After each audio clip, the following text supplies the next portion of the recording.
Hey everyone, my name is Raphael, and this is my debate response video, and I will be responding to your video, where you claim that the United States assassinating General Soleimani of Iran was a negative for national security in the Middle East.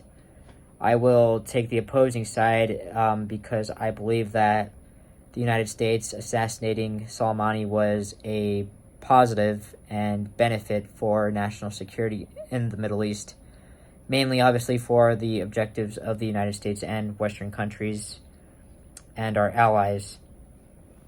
The primary reason why I believe that assassinating General Soleimani was a positive was because he was known, the CIA had intelligence on Soleimani that they believed he was supplying weapons to ISIS cells in Syria to fight against United States soldiers and our allies there.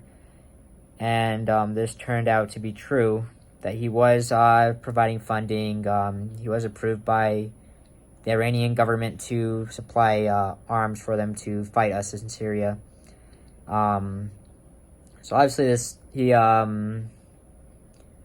he was responsible for a lot of ISIS cells gaining weapons and equipment to use against the United States and spread terror in the region, anarchy across the Middle East. So his death will definitely result in more stabilization. That's just one less supplier to these terror groups. So his death was a positive in that sense. Also, Soleimani was not just Soleimani, but the Iranian government. They are very anti-West, anti-American, anti-Israel. They constantly make threats. They shot down a U.S. drone a few years ago that almost brought us into a conflict. They almost shot a U.S. naval vessel multiple times, which never happened. They shot surface-to-air missiles towards U.S. compounds as warning shots. And this has been going on for decades.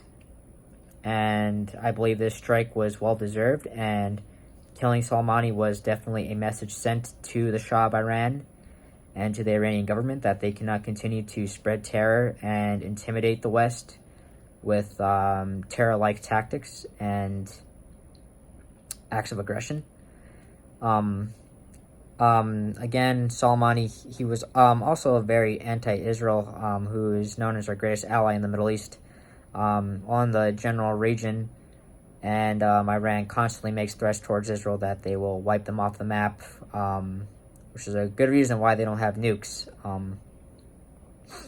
So mainly this strike against Soleimani and killing him was mainly a message sent by the Pentagon that, hey, Iran, you cannot continue to stir up trouble, to supply arms to terrorists, and make threats to the United States and our allies.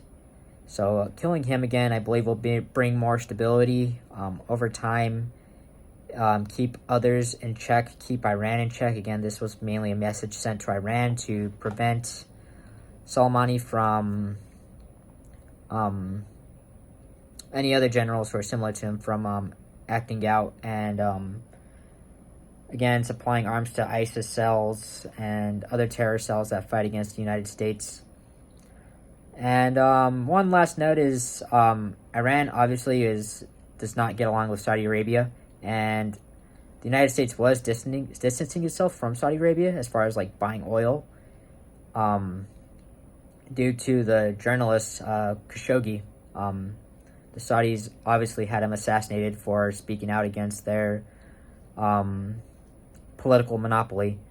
But due to the Russian-Ukrainian war, we are now going back to Saudi Arabia to buy oil, so to hurt the Russian economy. So I believe that strike obviously helped our relations, even though they're already very good with the Saudis. That strike it will continue to help, even though I believe we killed Soleimani about a year and a half, 2 years ago. But again, that was just another good act of alliance between us and the Saudis, just to keep us on good terms. And I believe that we will have to preserve this alliance, especially as other conflicts start to boil up in the future, whether it be with Russia or with China invading Taiwan, or again, maybe Iran will eventually just lose it and invade neighboring countries, and we would need their support. But anyways, I believe that killing Soleimani was definitely a positive for the national security of the Middle East in respects to the United States' strategic goals in the area. And I believe that this was mainly a message sent to Iran to basically stay in line, because the United States will protect its national security interests in the Middle East.